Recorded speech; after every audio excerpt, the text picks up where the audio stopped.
powers that be are spewing out over us with all of their diseases and all of their other bullshit, right? Still trying to maintain control as all of the masses wake up. And as all the normies become unsettled in the pack. And at this point, we've had arguably a number of the pointers, the precursor pointers that I would have expected around Antarctica and around the UFOs are here now. And we for sure had this, so we're just ticking them off like mad, right? This one's coming up. This one right here is a maybe. Maybe that's going to show up because it's linked to this. But there's some of the wooer parts of it, and that is on the outside fringe. We're seeing some of the actual appearance of some real human history kind of stuff popping up out of Antarctica. Now, the EU, by the way, is all about the Vikings. It's about northern. Well, it's not. It's about all of the EU, but in conjunction, this is also obliquely linked. And so the situation is developing in Europe where there's going to be a Chad explosion, all right? Where they basically have fucking had it with Soros and the other globalist Nazis using the mass migration to destabilize their society, destroy their currencies, and disrupt their culture. And so part of all of these data sets, there were these two revolutions. Right here, the Viking Revolution and the Revival, which is AmRev 2, okay? Which is the American Revolution 2, which we're in right now. And that's happening right now. And so we can tick that off. And in fact, you've got this wacko group of individuals, some of whom I have disputes with, but I will nonetheless bring them up and I will claim them as a temporal marker within this here, because this was called the revival of Americana. This was called, in the data sets, this was called the reemergence and the revival of the American Revolution 2. It's going to be settling, it's going to be finishing the American Revolution as the globalists are met and dealt with, right? But at the moment, we have Robert David Steele's Bats, something Bat Tour, but I think it's something Bats. But he's going on this bus tour all around the USA, going rah, rah, rah, USA, Americana shit, right? Let's get our act together and kick these fucking globalists out. And okay, it's like, you know, Robert David Steele, he and I have disputes, I'm quite certain, but we're fellow travelers, right? We agree on that goal, so hey, I can get behind it, dude.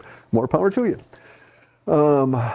You know, watch out who you hang out with, though, especially these fucking Brits. You know, the Brit soccer hooligans, I like those guys, but a lot of the others you got to be careful of. Anyway, though, so, but AmRev 2 is the revival of Americana, and it's another one of these major data sets. And this goes on for fucking decades, maybe 100+ years, I don't know, because we get into it real deep, because it's also associated with real human history. And it brings out an entirely new, this is the emergence of the new America, right? And so I won't live to see it, guys. I mean, I won't live to see the really cool parts, I think, out a few decades when the generation that is involved as the solid generation, as the rock upon which America is going to stand for the next couple of 100 years, emerges through this fourth turning that is happening right now. It is coming out. If you're an aware observer, you can watch it, you can see it. Go and look at the X-22 report on BitChute, okay, on BitChute. Dave puts out these great video reports, and he makes a point of showing fundamentally the little tiny incremental step by step by step by step by step emergence into reality of what I'm talking about right here in a much broader stroke. So I'm painting the broad brush here, and I'm sure he's not aware of it, but he's describing every single step that we're taking in when we look back later on. All of those steps will add up to this American Revolution too. Now, this American Revolution too is going to be coincident over the course of a terrible winter, in spite of the fact that in December we might be ebullient and everybody's celebrating. We're going to be celebrating more than just Bitcoin, by the way. There will be major turning points for that generation that will be visible by December. I don't know what the hell okay, so I'm not going to go into that, right? Because that's tied into the other videos with gold and stuff. But in any event, so by this terrible winter, when we get into the really nasty part of this winter, bear in mind we're in an ice age. The sun itself is in a grand solar minimum, so this winter is going to be brutal. And if you've got anything going this summer, set aside time to prepare for the coming winter months. Make preparations, prepare for grid failure, get food stored. I kid you not, get your shit together. But in any event, so, or move south, way south, that kind of thing. In American Revolution 2 is going to be coincident with what I called the Viking Revolution, or the pushback, or the anti-immigration wave. It had many different names for it as we wrote about it over the course of time in this number of years here. And the data sets describe a situation where within the EU, continental EU, which is now firmly decided because Britain's no longer there, so we'd crossed another milestone, and in the cultural context of what was going on, we had two things occurring relative to the immigration crisis, or three things occurring. The money had dried up to drive the immigrants, so there was no longer a giant push north, and the weather was just brutal, just terribly brutal up in the Scandinavian countries and the Faroe Islands, all the way down through Scotland and into almost all the way in through England, right? Having to do that actually has to do more with the Gulf Stream and the problems there, but we can't get into that now. In any event, so in the Viking Revolution, the brutal weather had finally really taken its toll on. It was starting to affect the actual natives, the Swedes, right? They were saying, burr, better get another coat. And so the immigrants were fucking freezing. No matter where they went, they just could not get away from the cold. And with the sudden lack of support, right? There was just no longer any kind of social support for from the outside for the takeover of the country. So I'm suspecting that at that point, by that December, we get into, in following into the subsequent winter of January and February and March and April. Because bear in mind, in the grand solar minimum here, your falls will be, everything will be starting later. And so winter may not start until January. So you might skate on October and November and December and think you're good. And then January, February, March, April, and May, you get slammed. Anyway though, so in that period of time, without the external money coming in to support the organizations, which gradually filters down to all of the individual refugees and is sort of like, under the table tips, the economic pressure was taken off of the invasion. And as a result, within the data sets, and as a result of the weather, a lot of the people were, especially after they'd been there a number of years, and it just didn't get any better for them, and as you get older, you can't take the cold, especially if you've lived all your life in the South. Also, the people are now shut in under clouds and terrible weather. They're not getting any sun. There's no vitamin D to be had that way. And so vitamin D is also a failure for them, and there contributes to all of this stuff going on in here. And in the Viking Revolution, there's actually, I don't want to say, it's not national warfare, but there is a concerted social effort as a result of violence breaking out. And the response is that the people have finally had it, and they get more violent. And then conditions get to the point where it is, as has been accurately and prejudicially described, it is ethnic cleansing, in the sense that the ethnicity of the attacking parties, the immigrants, and their mental condition at the time makes accommodation and treaties and resolution virtually impossible. And so there just seems to be a social impetus all through Europe to just shove all the migrants south. And that's what they do. And so it's like, whoa, you know, in the data reports, it's not described as a fun time for anyone, right? And the emotional outpouring from this is absolutely fucking horrific. And you've got no idea. And all I saw was something that I'm afraid that I don't want to read about it at the time because I don't want to live through it. And it was that horrifically written up in these data sets. So it's not going to be a good time, but that was what was forecast, was a Viking revolution. I called it that because it begins in Sweden and those areas, and the push is to drive people south. And it turns out they want to go anyway because the weather just keeps getting worse and worse and worse. And, you know, it gets to the point where you got Italy, the boot freezing, you know, and it affects crops and all of this. Seriously, in 2021, as had been forecast, we are in the brutal winter. And that brutal winter is what announces Ice Age, you know, technically grand solar minimum. But Ice Age is going to be the operative word. And so here I am on the 20th of May. True, I'm at 47 degrees latitude, but I should not be here at these temperatures at this time of year. It should be in May. I mean, in past years, we were seriously into a decent spring. And now it's limping in at best. Anyway, though, so coincident with the winter and the Vikings Revolution, we start in on this long period here in this revival.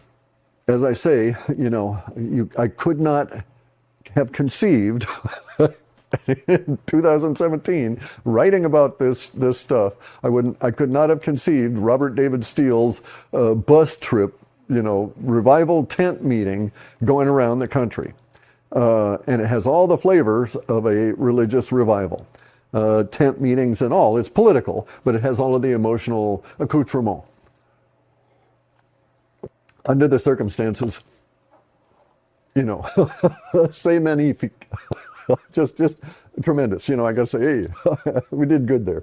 Anyway, so, and oh, by the way, we actually now have real solid visual evidence.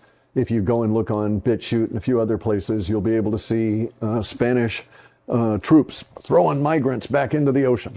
Now, true, the migrants only have to splash down and walk over around a fence to get back into Morocco. But nonetheless, they're doing it. They're just saying, fuck this, you know, and pitching them out. It's getting too much, right? And these immigrants are not children, women. They're 20-year-old, you know, they're military-age men. It's an invasion. Soros is paying for it. And he's also incentivized it. So, you know, you can't blame the patsies in any of this, but you have to deal with them. And it's an intractable situation. You can't sit them down long enough to explain to them why they're acting as a bad agent or a bad actor in this and why they've been set up. You have to let them figure that shit out on their own. Just as everybody that got involved in the FUD has to now figure out that, hey, it was a FUD hose job, right? They're hosing down the herd to get them to move over that way. And so, well, that's how you learn. And, you know, you won't sell so easily next time. Okay, so,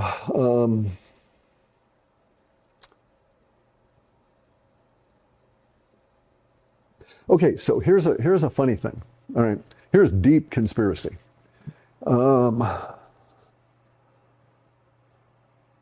In October and November, in December and then January of 2019 and then January of 2020, on the Chinese part of the deep web, one could find videos that showed scenes of Chinese CCP Gestapo. Okay, the CCP has its own military force, separate from the People's Liberation Army. And they are actually somewhat contentious with each other. Anyway, though, the CCP, let's just think of them as like militarized police, all right? And these are the social police of the CCP. Okay, and so back then, in October and November of 2019 was when I first encountered these very disturbing videos of these CCP militarized police going through neighborhoods in Wuhan, in Hubei province, in PPE, personal protective gear. And they were carrying stuff, okay? They were also armed. They were also accompanied by armed PLA security guys, also in PPE, right? Their gear for the PLA was whitish. The CCP had a distinct manila-colored PPE, and they had a distinct manila-colored set of respirator gear to a full head thing. The PLA soldiers did not. The PLA soldiers had white PPE, they had a white full headgear mask thing, but they had these little breather units on the side, not tanks with air and stuff in them. And so there were these videos out on the deep web, and there would always be at least three of the CCP guys, and they would be surrounded by maybe as many as 11 or 12 of the PLA guys, and the PLA guys had long arms. They had some form. You're seeing these videos being taken from buildings way the hell up, so like 10 or 12 floors over the up over the activity that they're filming in Wuhan, as they're in the middle of the night watching this shit go on and wondering what's going on, and they're filming it with their phones, and these guys were brave enough to upload it to the deep web. And this is probably why the Chinese freaked out later on and shut the deep web down, their connection with it. But in any event, you would see the three CCP guys and their little cadre move down these alleyways with this gear, and then the PLA guys would all back out, leaving the CCP guys maybe 50 yards, or 25 to 50 yards, somewhere in there, distance away from the CCP guys, who would set down their gear, literally set it down on the road, fiddle with it. You can't really tell what's going on. It's in the middle of the night. They're messing with stuff. They're bent over it. Then they would stand back up, some kind of a thing that required that they did some kind of an activity. At first I thought it reminded me oddly of bagpipes, where you smash the sack of air under your arm to get the air out through the horn. They were doing something that was that energetic. Now, it may have been that they were pumping something. After having heard this other thing that I'll tell you about in a second, this is what I've thought of. Maybe they were having to deal with the output of something that was highly compressed, that was going through some kind of a highly compressed hose, and the only way to deal with it was to clamp that hose under your arm, and it made your arm move as it pumped out. Because what would happen was they would stand there and they would sort of jump, and there would be these spurts of this stuff that looked like concert smoke. It would just sort of spurt out, and then it would disperse. It would expand very rapidly, and then the only one guy did that, and then they'd only do it just a little bit, maybe that long, just a half a second or something, maybe not even that, and then laboriously put it all back together, and then in the rest of the video, and then you'd see the cadre come back around them, and then they'd move off. And it's like, what the hell? Now, the people that were doing handling the whatever it was, the puffer, were armed. In some of these videos, as the PLA guys move out, you can hear some kind of going on as people yell and shout at each other, and I don't speak Chinese, and I couldn't understand it anyway. That's not that good of a capture. And in some of these videos, you can hear them talking and stuff, and you can also hear occasionally gunshots. And you have no way to connect any of this to anything. I went to the trouble, because it's been decades since I'd been involved in various different kinds of long arms. So I just don't recognize the various tones anymore, right?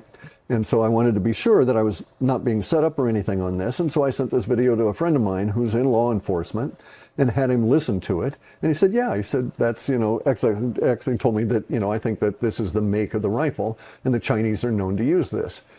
And these were not, this is like real grunt weapons, like the guys in Washington, D.C. are carrying with their 6 rounds, their carbines, that sort of thing. So anyway, so he said, yeah, he said, that sounds like the reply from, this bouncing off of concrete walls. And this guy's in law enforcement and has testified on sound and shit. So I'm taking him at his word that this is his understanding of it. And so I thought, okay, that activity goes on. Anyway, though, so now, fast forward to now, literally today, I get sent this video. As a courtesy to the fellow, I check it out real quick. And it turns out to be this guy, Adams, Mike Adams. I want to say he's a health warrior or something. Okay, so some kind of health. He's a fit guy and everything. So that's his specialty, is health stuff. Anyway, and so he's talking about the idea that maybe take on it, they may have just been exposed to the spike protein itself through an aerosol or something like this. Now, it's at that point that I think, aha, I remember these videos, and curiously, didn't all this shit really go down in Wuhan at that time, and didn't it just go whoosh right out of nowhere? Yes, it did. Yes, it did.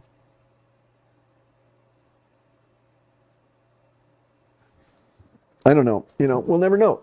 Or the likelihood that there will be a meaningful consensus on this is very low for a number of years. We're going to have to scrap about it for a number of years and fight over it for a number of years. But as we go and fight about that, we'll also have all of these other temporal markers to go through. I'm really looking forward to this one. And we have yet to go tick that one off, although we're building for it. And yes, I'm still putting pressure on Dick Allgaier and his band of surly RV pirates to do a video on what they know about that subject. And we'll see, maybe they will. And that's pretty much it for the day.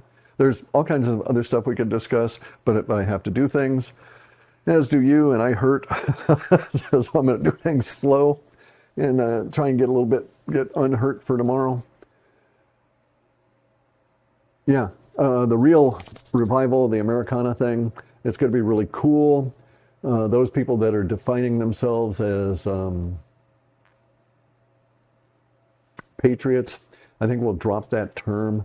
I think it'll be become too prejudicial that the leftists, the progressives, the globalists will use it too prejudicial a way. But my term was always constitutional, right? That we're going to go back to basically a revival of the American ethos that was formed very naively by the populace in this grand experiment that led to that first revolution. And it was a wide-eyed naivete. Can we pull it off? Can we do this without kings? Can we do this without the globalists? Can we be self-governing? Can we be self-ruling? And, we need to finish that work for those bright-eyed kids. And they were, extremely young. They were the old farts too. But revolutions are, a thing for young men. And so the young men that are in the constitutional movement, right? They don't know it yet. They'll become that. They'll become constitutionalists. And they'll be probably labeled that or something similar. But those guys are going to get a big boost this summer, and let's say from July 4 on, okay, that will lead to other aspects, as I alluded, other aspects of celebration by December, okay? So there will be other aspects, economically, politically, socially. Those other aspects will also be part of this coming period that's been signaled by all of these temporal markers. And so there it is, and I'm sort of bragging, yep, got all that right, that sort of thing. But I wasn't wrong about that, and there's a whole lot of other stuff I haven't been wrong about. So let's see. Yes, I know I'm a bastard, but I got to have my fun.